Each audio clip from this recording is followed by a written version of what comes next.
반갑습니다. 오늘은 시편 133편 말씀을 함께 나눌게요. 1절 말씀입니다. 보라 형제가 연합하여 동거함이 어찌 그리 선하고 아름다운고 형제가 연합하여 동거함이 생명이다. 하나됨의 중요함을 우리에게 전해주는 중요한 시편이라고 저는 생각을 해요. 시편 133편 찬양시로 분류가 되죠. 표제어는 다윗의 시 성전으로 올라가는 노래로 성전 순례시 14번째 시편입니다. 학자들은 시인 다윗이 블레 세덱에 빼앗겼던 언약궤를 예루살렘에 다시 안치함으로 그동안 깨졌던 하나님의 백성의 연합이 회복된 기쁨을 노래하는 것으로 이야기하고 있죠. 사무엘하 6장에 보면 다윗이 왕이 된 후에 블레셋에 빼앗겼던 법궤를 되찾아오는 장면이 나오잖아요. 어제도 잠시 우리가 교제 시간에 나누었지만 베레스 우사 사건 또 오베드돔의 집을 거쳐서 법궤를 다윗 성으로 이송을 하죠. 이스라엘 온 족속은 수금과 비파 소고 양금 제금으로 여호와 앞에 연주하였고 다윗은 제사장이 입는 에봇을 입고 하나님 앞에 힘을 다하여 춤을 추죠. 법궤를 되찾아온 후에 예루살렘 성인 다윗 성에서 예배의 회복을 감사하고 기뻐하였듯이 이스라엘 백성들이 성전을 순례하면서 부르는 찬양시가 바로 이 시편이다. 이렇게 우리는 이해할 수 있죠. 그러면 시인이 이 시를 통해서 우리에게 전하는 교훈이 뭘까? 성전을 순례하면서 우리가 잊지 말아야 할, 꼭 기억해야 할 중요한 메시지가 뭘까라는 관점에서 사실은 성전 순례시는 우리가 묵상을 해야 하죠. 그랬을 때 형제가 연합하고 동거한다라는 것이 얼마나 중요한지를 깨닫고 살아야 한다라는 거죠. 내용에 들어가 보면 1절 말씀을 제가 다시 읽어보면 보라 형제가 연합하여 동거함이 어찌 그리 선하고 아름다운고 형제가 연합하여 동거함이 아름답다라는 거죠. 다윗은 유다 지파를 중심으로 헤브론의 왕이 되잖아요. 7년 반을 다스립니다. 이후에 주변에 많은 모략과 모함이 있었음에도 불구하고 모든 지파들의 초대를 받아서 무혈 입성 이스라엘의 왕으로 등극을 하죠. 이때 다윗은 시온성이라 불린 예루살렘을 도읍으로 삼고 통일왕국의 왕으로 이스라엘을 다스리게 돼요. 12지파는 다윗을 중심으로 단단하게 결속이 되었고 이스라엘의 명실공히 팔레스타인 지역을 호령하는 강국으로 부상하게 되죠. 이스라엘 역사상 이렇게 태평성대를 누린 적은 없었어요. 오죽하면 이스라엘 부귀가 다윗의 별이겠어요. 그죠? 이런 평화의 시기에 다윗은 이스라엘 12지파 형제들이 예루살렘 성읍에 모여 의좋게 서로 협력하며 살아가는 모습을 보며 하나님께 감사의 찬양시를 올리는 거죠. 그리고 훗날 솔로몬에 의해 예루살렘 성전이 세워지고 온 백성들이 한 마음이 되어 하나님께 예배하러 성전을 향해 올라갈 때 이 찬송을 불렀던 것이죠. 그들은 성전 중심에 연합된 공동체, 법궤가 있는 우리식으로 표현해 보면 말씀 중심의 공동체, 예배 중심의 공동체가 되고 있는 것에 대해서 이것을 너무나 선하고 아름다운 일이라고 시인은 고백하고 있는 거죠. 시인 다윗이 고백하는 형제의 연합이라는 것은 되찾아온 법궤를 중심으로 온 백성이 하나님 앞에 하나의 공동체가 돼서 감격하며 예배하는 모습을 노래하는 거거든요. 법궤, 다시 말하면 말씀과 예배를 중심으로 함께 연합되는 것, 이게 진짜 아름다운 거예요. 여러분, 교회 공동체하고 세상 공동체에 근본적인 차이점이 있다면 뭘까요? 그거는 모임의 본질적인 목적이 다르다라는 거죠. 교회는 말씀을 연합으로 이루어지는 사람들이거든요.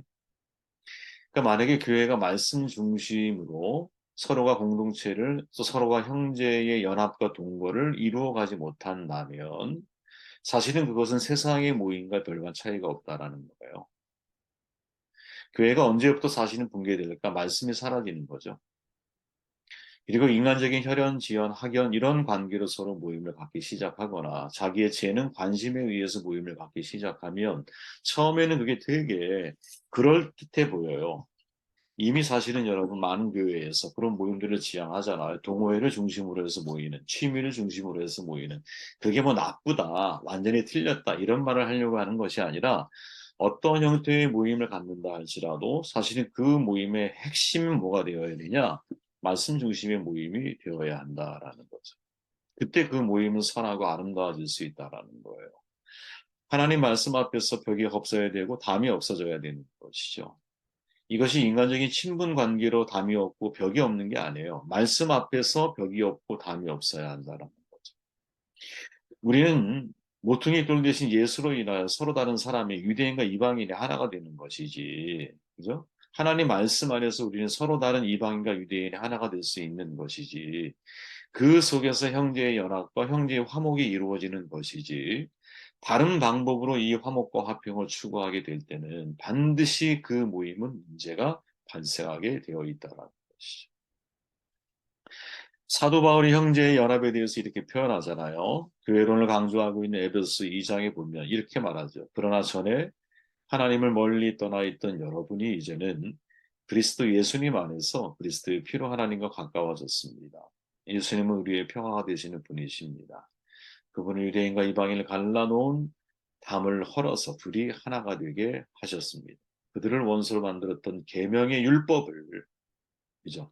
원수로 만들었던 계명의 율법, 예수님이 자신의 육체적인 죽음으로 폐지하신 것은 유대인과 이방인을 자기 안에서 하나의 새로운 백성으로 만들어 화목하게 하고, 또 십자가로 그들을 적개심을 죽이고 둘을 한 몸으로 만들어 하나님과 화해시키기 위한 것입니다. 예수님은 오셔서 여러분과 같이 하나님을 멀리 떠나 있던 이방인이나 하나님과 가까이 있던 유대인들에게 평화의 기쁜 소식을 전하셨습니다. 현대인의 성경이거든요. 주목해야 할 내용이 바로 이거예요, 여러분.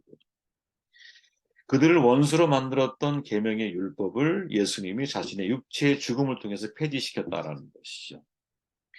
그러니까 하나님의 말씀을 우리가 오해하게 되면 오히려 여러분 거룩과 세속을 구분하기 시작하면서 교회는 거룩하다라는 이유로 경건해야 한다는 이유로 세상 속에 속해 있는 교회, 세상에 물들어가라는 것이 아니라 세상을 물들여가는 교회가 되어야 되는데 이 물들여간다라는 의미를 단순히 분리적인 측면, 거룩한 분리라는 측면에서만 자꾸 이해를 해왔다 보니 세상에서 분리되어지는 것만이 교회가 순수함을 유지하는 비결이라고 생각을 하는 거죠. 그러나 여러분, 이것은 잘못되는 거죠. 사실은 세상 속에 하나님이 사랑하시는 건 세상을 이처럼 사랑하셨잖아요, 세상을. 제가 누누이 강조하지만 지금 우리가 도시를 떠나서 예를 들어서 뭐 선교를 할까? 아니에요, 여러분. 2050년이 되면 제가 최근 도시 선교라고 하는 관련된 책을 보면서 지금 끊임없이 확장되어지는 곳은 시골이 사라지고 농촌과 이런 데가 점점점 사라지고 도시화가 이미 전 세계적으로 60% 이상이 이루어졌는데 2050년이 되면 이게 93%까지 올라가는데요. 그러니까 100명에 93명은 도시에 살게 된다라는 거죠. 그래서 실은 이 도시가 우리가 옛날에 어거스틴의 도성 같은 이런 책을 보면 세속적인 도시라고 해서 거룩한 도성과 구분을 자꾸 지으려고 하잖아요. 그럴 때는 희망이 없는 거야. 사실은 우리가 속해 있는 비록 세속적인 도시처럼 보인다 할지라도 그 도시 속에서 살아있는 생명력의 생태계를 만들어야 할 책임이 우리 교회 가운데 있는 거죠. 그런데 이때 바울이 말하고 있는 것은 뭐냐? 전에는 계명의 율법이 유대인과 이방인들을 갈라놓는 율법으로다가 사용이 되어졌어. 그러나 진짜 복음은 그게 아니죠. 이 둘을 하나로 뭉쳐 나아가는 힘이 있는 거죠. 그래서 진짜 그리스도인이 된다라고 하는 것, 그리스도인의 연합과 동거라고 하는 것은 말씀 안에서 이 말씀이 서로를 묶어낼 수 있고 서로를 하나됨을 만들어 갈 수 있는 이러한 진참된 복음의 말씀을 가지고 서로가 연합과 동거를 이루어야 한다라는 거죠. 형제가 연합하고 동거하는 거 아름답죠. 이 연합은 여러분 하룻밤 여행, 캠핑을 통해서 이루어지는 것이 결코 아닙니다. 진정한 형제 자매의 연합은 동거에 있는 거죠. 연합을 영어로 여러분 유나이트라고 하고 동거를 live together라고 이렇게 표현을 해놨는데 날마다 매 순간 서로 더불어 함께 살아가는 것 이걸 동거라고 표현을 하는 거예요. 날마다 매 순간 서로 더불어 함께 살아간다라는 이 말을 사실은 우리는 주목을 해야 되거든요. 결혼 서약을 해요 우리가. 가난할 때, 부할 때, 건강할 때, 병들 때 서로가 돕고 사랑하는 것이 동거인 거죠. 다시 말해 좋을 때만 동거하는 게 아니라는 거야. 부하고 건강할 때만 서로가 동거하는 게 아니라는 거야. 가난하고 병들었을 때 오히려 서로가 동거의 힘, 동거의 능력을 갖춰야 된다는 것이죠. 진짜 신앙의 내공이 어디에서 사실은 드러나게 되는 걸까요? 함께 하고 있는 사람들의 모습 속에서 나와 이질적이고 다른 모습을 내가 보면서도 그와 함께 연합과 동거를 이루어 나아갈 수 있을 때 함께 살아가는 능력을 훈련해 나아가는 것. 제가 그런 표현을 전에 한번 쓴 적이 있죠. 부부 내가 한 사람과 살아낼 능력이 없는 사람은 다른 사람과 살아낼 능력이 없는 거예요. 실은. 그렇게 한 사람과 집요하게 살아낼 수 있는 힘을 훈련하는 것이 사실은 공동체에서 내가 살아가는 훈련을 해 나아가는 것과 일치할 수 있다는 것이죠. 여러분 좋을 때 누구나 다 함께하기 쉬워요. 그러나 나쁠 때, 상황이 나쁠 때, 관계가 매끄러울 때 함께하기 쉽죠. 그러나 관계가 때로 어색해질 수 있잖아요. 그럴 땐 여러분 리브 투게더, 그때도 함께 살아낼 수 있는 힘과 내공이 우리 가운데 있느냐. 오늘날 교회의 많은 모습들을 보면 보통 그런 표현하죠. 수틀리면 그냥 떠나는 거야. 그런 게 어딨어요, 여러분. 그죠?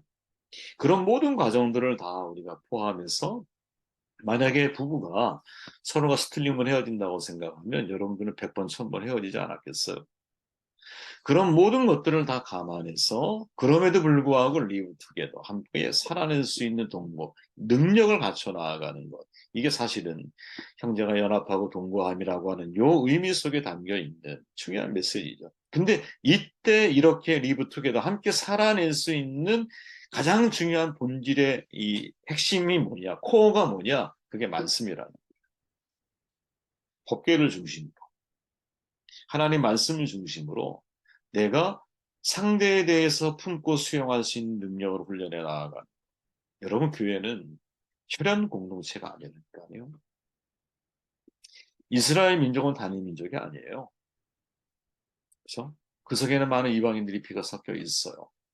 물론 지파로 구분될 수 있고 지파에 흡수된 경우들도 있어요. 그죠? 그럼에도 불구하고 그들은 절대로 단일 혈연 공동체가 아니야. 이스라엘은 여러분 사실 하나님의 뜻이 신앙 공동체인 거죠. 신앙 공동체. 신앙 공동체는 말씀을 중심으로 함께 연합하고 말씀을 중심으로 리브 투게더 함께 살아가는 방법을 배워가고 터득해 나아가는 거거든요. 그러면서 하나님이 거하시는 처소로 우리가 세워져 나가거든요. 그죠? 그렇기에 만약에 교회가 그죠? 하나님 말씀이라는 것이 교회가 서로가 서로 연합하고 동거하는 함께 살아가는 데 있어서 중요한 원칙과 기준이 되지 않는 한 이 교회는 겉모습은 교회의 모습을 갖췄다 할지라도 내용에 들어가 보면 사실은 세상의 공동체와 다를 바가 없는 모임으로 전락할 확률이 대단히 높다는 것이죠. 저는 바라기는 저희 이제 모임이 그 어떤 다른 교회를 보기 전에 우리의 모임이 항상 무엇을 하더라도 리브 투게더 함께 살아갈 때 그 말씀 앞에 같이 순종하려고 하는 마음을 가지고 그죠? 말씀으로 서로가 서로를 이해하고 말씀으로 용납하고 말씀으로 용서하고 말씀으로 품고 말씀으로 나를 변화시키고 그러면서 함께 살아가는 연합과 동거의 능력을 갖추기 시작할 때 진짜 이게 교회가 아닌가. 개인적으로 좋아하는 찬양, 혼자 있을 때 이 찬양을 부르면 은혜가 이렇게 돼요. 사랑하는 주님 앞에 형제자매 한자리에 드시는 애 생각하며 참 은혜로운 찬양이죠. 이 찬양 가사 그대로라 우리가 이런 모임이 되어야 되지 않을까? 이것이 오늘 다윗이 우리에게 전하는 첫 번째 중요한 교훈이 아닌가 하는 생각을 해봅니다. 2절 말씀 제가 읽습니다. 머리에 있는 보배로운 기름이 수염 곧 아론의 수염에서 흘러서 그의 옷기까지 내림 같고 비유하는 거예요. 지금 무엇이 이와 같으냐? 형제가 서로 연합하고 동거함이 이와 같다. 이런 표현인 거예요. 그리고 헐몬의 이슬이 시온 산들에게 내림 같도다. 거기서 여호와께서 복을 명령하셨나니 곧 영생이로다.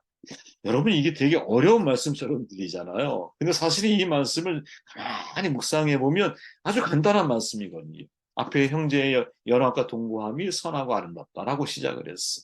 그리고는 뭐라고 정돈을 해요? 헐몬의 이슬이 시온 산들의 내림과 같도다. 곧 영생이로다. 즉 형제가 연합하여 동거하는 것이 그 속에 진짜 생명이 있다는 거죠. 그래서 교회는 생명 공동체가 돼야 되는 거야. 서로가 서로를 말씀으로 살리는 거죠. 여러분 헐몬산 저도 이스라엘 갔을 때 지금 이스라엘 너무 위기죠. 메시지가 또 왔는데 지금 더 심각해진 것 같아요. 여러분도 잘 알고 있지만 위에서 중보해 주시길 바랍니다. 헐몬산 이스라엘 북동부 위치에 2,800m 정도 돼요. 백두산보다 조금 높아요. 길이가 30km에 이르죠, 산이. 연중 강수량이 1500mm, 꼭대기에 만년설이 덮여 있어. 봄, 여름이 되면 서서히 녹아 흘러 엄청난 양의 물줄기를 이루거든요. 제가 거기를 직접 가봤는데요. 정말 어마어마한 속도로 흘러요. 이 경사가 되게 이제 크다 보니까 그 소리가 폭포수처럼 들려요. 정말. 그 헬문산에서 흘러나오는 물줄기, 계곡물이 그런 폭포처럼 정말 소리가 막 들려. 굉장하더라고요, 그 양이. 그거로 인하여 이스라엘 땅 그 주변 땅이 풍요로워지느냐? 그게 아니라는 거예요. 실은. 그런 강력한 물줄기는 오히려 땅 속에서 스며들어 땅을 흡수하는 땅이니까 이스라엘 땅이 적과 꿀이 흐르는 땅이 아니라니까. 그러면 생명을 살게 만드는 힘은 뭐냐? 그것은 새벽마다 이슬이 비처럼 내린다라는 거죠. 그 이슬의 양이 시온 산들과 풀과 나무를 자라게 하고 꽃이 피고 열매를 맺고 양과 염소와 소와 나귀가 그 풀을 뜯어먹고 살아가며 새끼를 낳고 번성을 하는 거예요. 이러한 헐몬산의 이슬의 힘을 다윗은 너무 잘 아는 거죠. 그래서 진짜 영생이 어디 있느냐? 거꾸로 이렇게 질문에 들어가 보면 형제가 서로 연합하고 동거함, 리브 투게더, 함께 살아가려고 하는 바로 그 삶의 자세 속에 진짜 영생이라고 하는 의미가 여러분 영원히 산다 이 말이 아니잖아요. 이 영생이라고 하는 말은 여러분 삶의 질이 바뀐다라는 거. 그러니까 이전까지의 삶의 질은 형제 연합과 동거가 중요하지 않았어. 오히려 분리가 중요했어. 그죠? 유대인과 이방인 하나 될 이유가 없는 거예요. 그들에게 이 계명의 율법은 서로가 분리되어지는 도구로 쓰여졌어. 그러나 예수 그리스도 안에서 진짜 교회된 우리들은 어떻게 나 혼자 인생을 살아가는 게 아니라는 사실을 인정하는 거죠. 형제가 더불어 함께 연합해서 동거하며 살아가는 것이 이게 진짜 하나님이 우리에게 원하시는 교회의 지체인 거야. 이게 교회 공동체가 추구해 나아가야 할 예수님의 메시지잖아요. 예수님이 요한복음 17장에서 우리가 하나 된 것처럼 저들도 하나가 되게 해 주십시오. 아직 성취되지 않은 예수님의 기도가 있다면, 제목이 있다면 그건 하나됨이라는 거죠. 하나됨. 그리고 우리가 하나 될 때 세상 사람들이 우리를 바라보면서 그들이 우리가 하나님의 제자인 것을 알게 될 것이고 우리를 바라보면서 하나님이 사랑하신 또한 그들이 알게 될 거라는 사실을 예수님이 말씀하고 계시잖아요. 정돈해 보면 여러분 오늘 다윗이 가장 중요하게 고백하고 있는 것. 야, 형제가 이 통일한국을 이뤘잖아. 연합해서 동거하는 것이 선하고 아름다운 일이다. 그런데 이게 어떻게 선하고 아름다운 일이냐? 그 속에 생명이 있다는 거죠. 그 속에. 이때 영생이라고 하는 생명의 개념은 삶의 질이 달라지는. 그 이전까지는 서로가 나누고 계명의 율법이 서로를 분리시키는 도구로 쓰여졌다면 예수 그리스도 안에서의 진정한 부분은 서로가 연합하고 동거하고 함께 살아가고 말씀 안에서 또 다른 하나님의 가족들을 만들어 나아가는 이러한 삶을 지향해 나아갈 때 세상은 정말 화평하고 아름다운 곳이 되어지는 게 아닐까? 지금 이스라엘 정말 오랜 역사적인 이 대척점에 서 있잖아요. 이유가 뭘까요? 그렇죠. 아브라함 시대부터 시작되어졌던 근데 이게 시간이 지나면서 서로가 화합을 하고 서로가 상존할 수 있는 방법을 찾으면 좋으련만 그들에게 있어서 계명의 율법은 오히려 서로가 서로를 죽이는 도구로 잘못 쓰여지는 것을 지금도 우리가 목격하고 있는 것이죠. 참 안타까워요. 그죠? 이런 일로 인하여 무고한 얼마나 많은 사람들이 피해를 입고 사고를 당하고 목숨을 잃고 또 남겨진 가족들은 얼마나 큰 슬픔과 고통 속의 인생을 살아가게 될까요? 서로가 서로를 이렇게 해하는 쪽에 초점을 맞춰 인생을 살아가고 이런 모습을 보면 인간이 참 악한 존재이구나. 이게 하나님의 마음으로 인간이 변화되지 않는 한 세상이 정말 아름다워질 방법은 없구나. 이런 생각을 더 뼈저리게 하게 되는 것 같다. 제가 기도하고 여러분 개인 기도하시길 바랍니다.